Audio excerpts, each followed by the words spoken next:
श्री कृष्णा, जय श्री राम, जय गौ माता, जय राधे श्याम। आप देख रहे हैं तुलसी तपोवन यूट्यूब चैनल।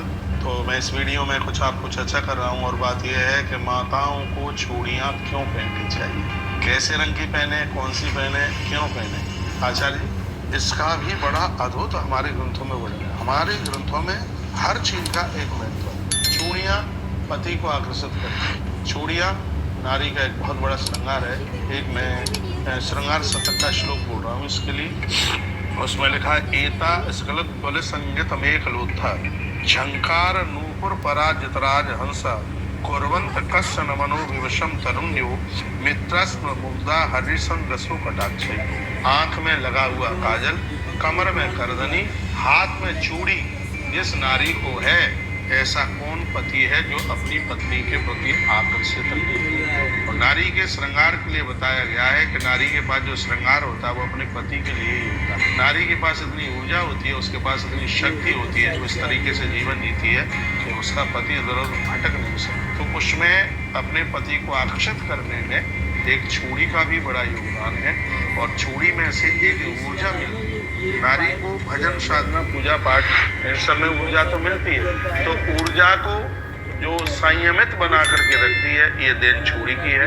चूड़ी का प्रभाव, चूड़ी क्या देती है हमें, बताया जाता है कि जो चूड़ियाँ हैं ये हमें, जो चूड़ी है ये प्रेम देती है, ये चूड़ियाँ ऊर्जा देती हैं, ये चूड़ियाँ सौभाग्य देती हैं। चूड़ी पति की आयु बढ़ाती है। जो लाल रंग की चूड़ी है आचार्य जी, वो ऊर्जा का स्रोत है। लाल रंग की शक्ति, ताकत, नर्वस नहीं होने देती। ये लाल रंग की चूड़ी की ये बड़ी विशेषता है। और तत्पश्चात जो हरे रंग की चूड़ी है, ये सौभाग्य समृद्धि देती है, सौभाग्य, पति की आयु बढ़ाती है। पीले रंग की जो चूड़ी है वो खुशियां देती है, अतिशय प्रसन्नता देती है।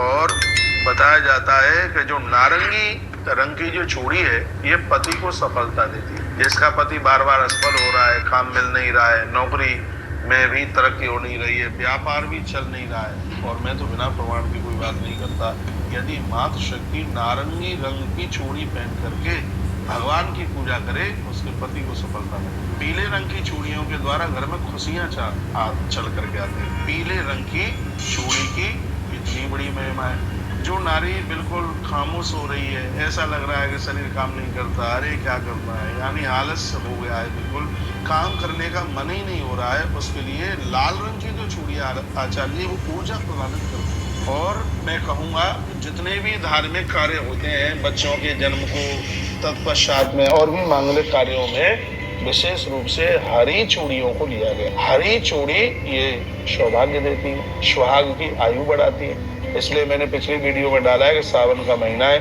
हरे रंग की आप चूड़ी जरूर पहनिए। अभी मैंने पिछले वीडियो में ये चर्चा की है। और एक बात और मैं आपको कहना चाहूंगा, चूड़ी वही ज्यादा विशेष है जो चूड़ियाँ कांच की है। बहुत लोग प्लास्टिक की पहन लेते हैं, प्लास्टिक की नहीं, मातृशक्ति के लिए चाहिए वह अपने हाथों में कांच की चूड़ी पहने। कांच की चूड़ी की यह अपने आप में बहुत बड़ी महिमा है। चूड़ियों की महिमा तो है ही, ये चूड़ी क्या नहीं दे देगी, बहुत बड़ी सफलता, प्रेम, सौहार्द, सफलता और सौभाग्य ये चूड़ियाँ देने वाली। इसलिए हमारी माताएं, सुहागिन माताएं इन चूड़ियों को पहनती हैं। तो इस वीडियो के लिए मैं बहुत दिनों से सोच रहा था कि ये वीडियो मैं आपके पास तक ये मैं भेज दूँ, तो आप बिना चूड़ियों के अपने हाथ को मत रखिएगा। 4 तरह की चूड़ियों की मैंने बात कही है। नंबर 1 लाल रंग की चूड़ी, नंबर 2 हरे रंग की चूड़ी, नंबर 3 पीले रंग की चूड़ी, और नंबर 4 नारंगी रंग की चूड़ी। एक बार फिर रिपीट कर रहा हूँ, लाल रंग की जो चूड़ी है वो आपको ऊर्जा देगी, हरे रंग की चूड़ी है वो आपको सौभाग्य, पति की उम्र, पीले रंग की चूड़ी घर में खुशियाँ देगी, और नारंगी रंग की जो चूड़ियाँ है वो आपके पति को सफलता देगी। बहुत बहुत धन्यवाद आपसे। पीले रंग की चूड़ी घर में खुशियाँ देगी, और नारंगी रंग की जो चूड़ियाँ है वो आपके पति को सफलता देगी। बहुत बहुत धन्यवाद आप सीख गए। तो 4 रंग की चूड़ियाँ हैं, ये बहुत अद्भुत हैं, बहुत ज़्यादा विशेष हैं, और बहुत बहुत आनंद करने वाली हैं। चूड़ियाँ विषम संख्या में पहनती हैं। हाँ, वैसे कहीं सम की भी बात कही गई है, लेकिन उसमें 5 से शुरू करें, 5, 7 ये चूड़ियाँ आप अपने हाथ में। हाँ, ये आचार्य जी बोल रहे हैं, आचार्य जी बोल रहे हैं थाईलैंड वाले, कि हम जब शादियां पढ़ते हैं तो वधू को हम 7 चूड़ियां पहनाते हैं। तो आचार्य विषम संख्या में इसको बहुत ज्यादा विशेष माना गया। शादी में हरे रंग की चूड़ियां, हरे रंग की चूड़ियां, हाँ भावर पड़ती है, उससे पहले ही ये पहनाई जाती है 7 चूड़ियां। 5 हैं, 7 हैं, विषम संख्या में उनकी हाँ दोनों हाथों में पहनाई जाती हैं। तो चूड़ियों का बहुत बड़ा योगदान है। और मैं आगे निवेदन भी करूंगा आचार्य जी, स्वर्ण की सोने की चूड़ियों का भी बड़ा, सोने के कंगन, सोने की चूड़ियां, लेकिन नित्य नियमित कार्य में रोज के लिए कांच की ही चूड़ी होनी चाहिए। लेकिन आज वर्तमान समय का ये दुर्भाग्य है कि बिल्कुल लोग भूल गए हैं। माताएं तो विशेष रूप एक कड़ा डाल लेती हैं हाथ में। तो मैंने आज की बात को श्रृंगार शतक से आरंभ किया है। पति के आकर्षण के लिए तो चूड़ियां हैं ही, लेकिन अपने नैतिक जीवन को जीने में भी इन चूड़ियों का बहुत बड़ा योगदान है। जीवन में ऊर्जा चाहिए, पति की लंबी आयु चाहिए, घर में सुख चाहिए और पति की सफलता चाहिए। तो 4 रंग की जो चूड़ियां हैं ये इन सब चीज़ों को प्रदानित करती हैं। तो मैं निवेदन ये करना चाहूँगा, क्या एक ही रंग की चूड़ी पहननी चाहिए? नहीं, ऐसा कुछ भी नहीं है। माताएं हाथ में 4 रंगों की चूड़ियां एक साथ पहन सकती हैं।